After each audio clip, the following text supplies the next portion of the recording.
Well, welcome back to BioVie's channel, unlocking the science of longevity and beyond to transform the way we live. And joining to discuss the company itself, what's going on with the pipeline, and so much more. Kwong, the CEO, joining us first and foremost. Welcome, sir. Hi, thank you, Kyle, for having me back. It's great to be here. It was a pleasure to get you back on. And you guys are playing in a fascinating field. I wouldn't mind diving into basically this kind of new book and other recent publications that have been very critical of the lack of progress in Alzheimer's and that the medical community went down basically the wrong path. I wouldn't mind getting what's your view on that and just kind of broad viewing it. Yeah, I think the book you're referring to is something that was published recently by Charles Piller, who is an investigative journalist from Science Magazine, who published a book on how groupthink essentially has hampered the search for an Alzheimer's treatment by essentially focusing only on reducing amyloid plaques and tau tangles. I certainly do agree with him that the field has gone down the wrong path.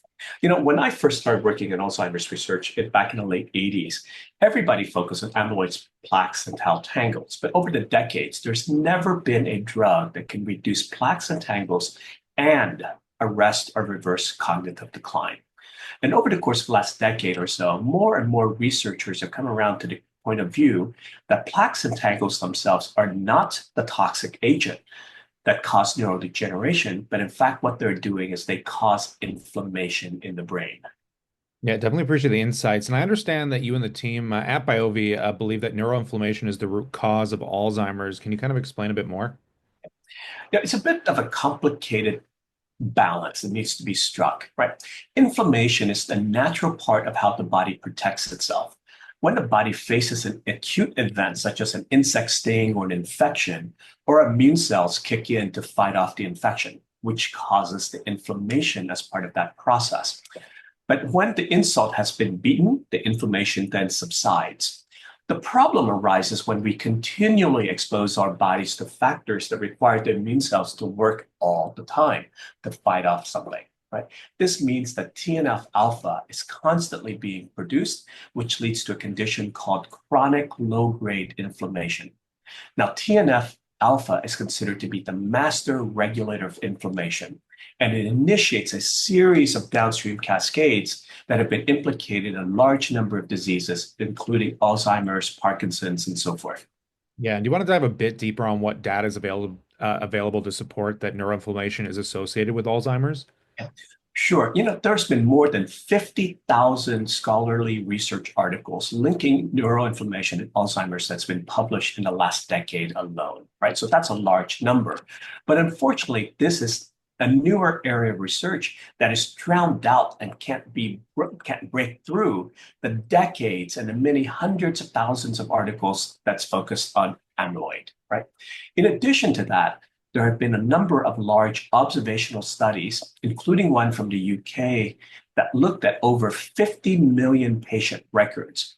And what they found is that patients who take anti-TNF medications for conditions such as rheumatoid arthritis, IBS, Crohn's, and other inflammatory conditions, those people experience a 50% lower risk of Alzheimer's compared to those who are not on these drugs.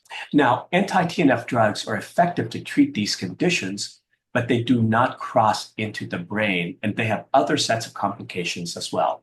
But by reducing systemic inflammation, we believe it also contributes to reducing neuroinflammation in the brain and thus may reduce the risk of Alzheimer's.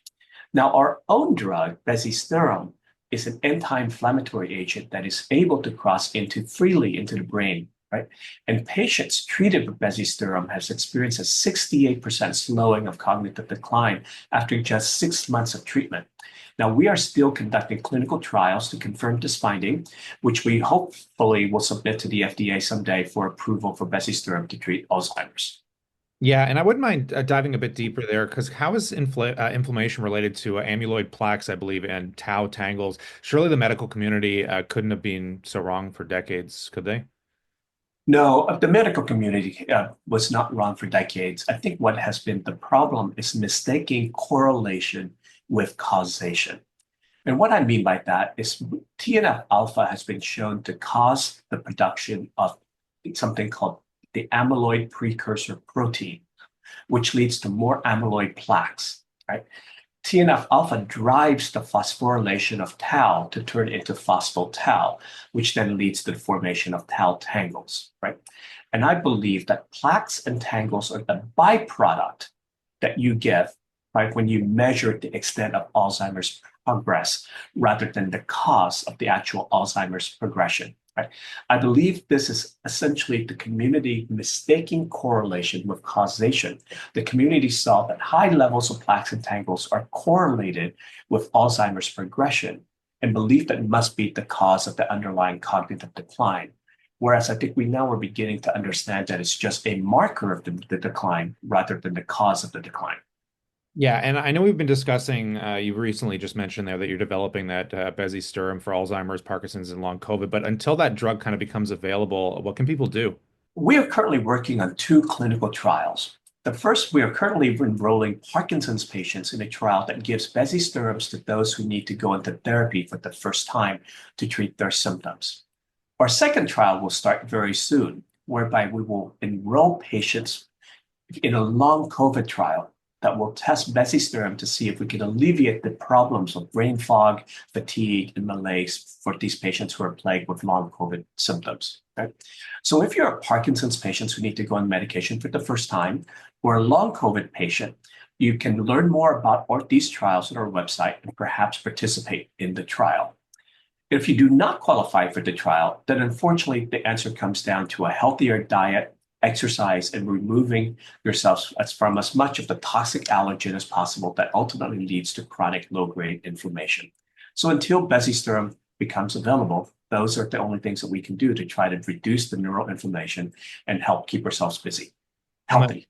yeah, on that note, I definitely appreciate the insight, and it's incredible to see where you guys are moving forward and helping these people. But we'll pass it off to the viewers always. If you guys want to see news catalysts as it comes down the wire, consider subscribing. But on that note, as always, we look forward to catching you in the next one.